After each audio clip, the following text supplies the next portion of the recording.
வீட்டுச் சுவையின் வேர்களோடு இது சுவை மரம். உங்களது சுவை மரம்.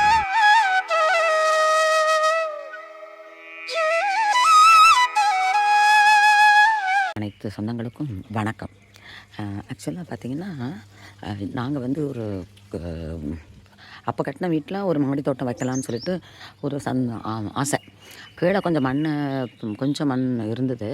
ஆனாலும் அதுலேயும் வச்சோம். அதில் முருங்கை அந்த மாதிரி குற்றாலத்தில் இருந்த முருங்கை கன்று அந்த மாதிரி. ஆனால் என்னென்னா, திராட்சை எங்கள் அண்ணி வச்சாங்க. அதை பார்த்துட்டு அவங்க அங்கேயும் அதே தெரு தானே சுற்றி அவங்க வைக்கிறாங்கன்னா, இப்போ நம்மளுக்கு என்னென்னு அவங்கக்கிட்ட எல்லாம் எப்படி வைக்கிறது எல்லாம் கேட்டுட்டு நர்சரியில் போயிட்டு ஒரு இதுதான் நார்மல் ஆர்கானிக் இது தான் சீடு திராட்சை வாங்கிட்டு வந்து கீழே வச்சோம். கீழே வச்சு பார்த்திங்கன்னா, அது வந்து ஃபஸ்ட்டு, செகண்டு, தேர்ட் ஃப்ளோருக்கு வந்துருச்சு. வந்து நிறைய பெருசாக வந்துருச்சுன்னு சொல்லிவிட்டு என்ன பண்ணிட்டோம், ஒரு பெரிய கேட் இருந்துச்சு. அது வந்து யூஸ் பண்ணாமல் தான் இருந்தது அந்த கேட்டு.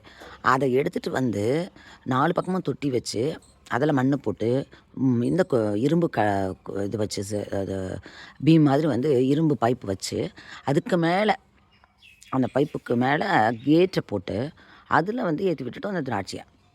அது பார்த்திங்கன்னா அதிகமாக நல்லாவே காய்ச்சிடுச்சு. நல்லாவே நல்லா பரவாயில்ல காய்ச்சி ஒரு 10 கிலோ கிட்ட எடுத்தோம்.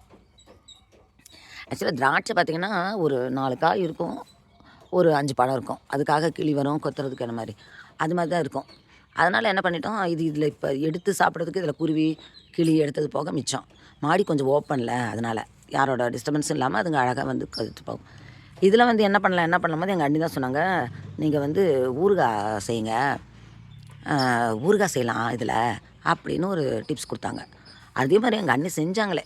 நான் என்ன பண்ணேன், அது எடுத்துகிட்டு ஓகே அப்படின்ட்டு மிளகாய், வெந்தயம், சீரகம், அப்புறம் பெருங்காயம் வச்சுங்களா. இந்த பக்கம் கருவேப்பிலை எடுத்து வச்சுருக்கோம். இப்போ நம்ம என்ன பண்ணுறோன்னா, இதை லேசாக ட்ரை பேனில் வறுத்துக்கிறோம். வறுத்துட்டு இது குக் ஆகிறதுக்குள்ளே அதை வந்து மிக்சியில் சின்ன ஜாரில் போட்டு அடித்து எடுத்து பவுடர் பண்ணி வச்சுக்கிறோம். அவ்வளோதான். இப்போது என்ன ஆகிடுது, அது நல்லா பபுளாக வர மாதிரி அது பெபிள் ஷேப்புக்கு வரும். அது வந்ததுக்கப்புறம் என்ன பண்ணணுங்கன்னா, அந்த தண்ணியிலே அது என்ன ஆகிடும், லேசாக பிளந்து உள்ளவே உள்வாங்கி அந்த தண்ணி உள்வாங்கி அப்படியே அந்த ஃப்ளஷெல்லாம் உள்ளே விழுந்துட்டு அந்த தோலும் அப்படியே குக்காகி இதாகிடும். அதுக்கப்புறம் அடுப்பை ஆஃப் பண்ணிவிட்டு அந்த தண்ணி சுண்டிடும் பார்த்துக்கோங்க. தண்ணி ஒரு ஸ்பூன் கூட இருக்காது. நம்ம என்ன பண்ணுறோம்னா, இந்த அரைச்சி வச்சுருக்கோம் பாருங்கள், வரமிளகாத்தூள், பெருங்காயத்தூள், வெந்தயத்தூள், அதுக்கப்புறம் சீரகத்தூள் எல்லாம் ஒன்றா அதில் போடுறோம். சரியா? எவ்வளோ காரம் வேணுமோ அதுக்கு அது போட்டு இதை நல்லா மிக்ஸ் பண்ணி வச்சிடறோம். வச்சதுக்கப்புறம் அடுப்பில் வெறும் கடுகு, கொஞ்சம் நல்லெண்ணெய், வெறும் கடுகு.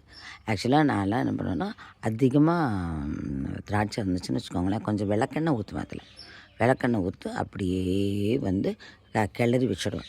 இப்போ என்ன பண்ணுறோம், அவ்வளோதான். இந்த பக்கம் வந்து கொஞ்சமாக இது நம்ம வந்து அடுப்பு இதை வடை சட்டி வச்சு எண்ணெய் போட்டு கொஞ்சோண்டு கடலெண்ணெய் போட்டுட்டு, நல்லெண்ணெய் வேணுமா கடலெண்ணெய் வேணுமா போட்டுட்டு அதில் வந்து கடுகு, வெறும் கடுகு போட்டுட்டு கொஞ்சம் அது நல்லா பொரிஞ்சோன்னா கருவேப்பிலையும் போட்டுட்டு டக்குன்னு அந்த இதை எடுத்து என்ன பண்ணுறோம், ஏற்கனவே கிளறி விட்டுருக்கோம் பாருங்கள், அந்த திராட்சையில் ஊற்றுறோம்.